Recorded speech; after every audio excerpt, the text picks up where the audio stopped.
In today's video, I am going to teach you how to add email list on Constant Contact. To begin, sign into your Constant Contact account and make sure you are on the main dashboard. The first place you will go is your Contacts area, because that is where Constant Contact stores email addresses and organizes them into lists. On the top menu, click Contacts. This will open your Contacts section, where you can view existing contacts and manage lists. Next, you will start the import process. Look for the option to add new contacts and click Add Contacts. From the menu that appears, choose Upload from File. This option is used when you already have a spreadsheet of subscribers, such as a CSV file or an Excel file, and you want to bring that list into Constant Contact. Now you will upload your file. You can drag and drop your CSV or Excel file directly into the upload area.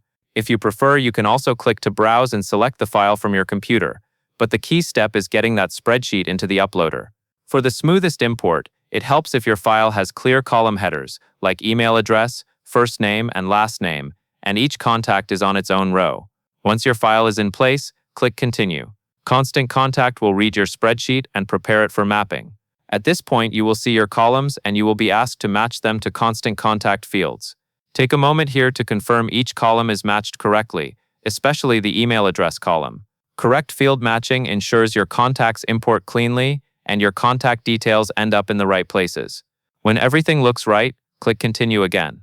After that, you will choose where these contacts should be stored. Select a list for the contacts you are importing, then click Continue. Choosing the right list matters because it keeps your audience organized for future emails and helps you send the right message to the right group. Finally, a consent pop-up will appear. Read it carefully, then check the box to confirm you have permission to email these contacts. When that is done, click Save to finish the upload. Your email list will now be added to Constant Contact and associated with the list you selected. And that is all there is to it.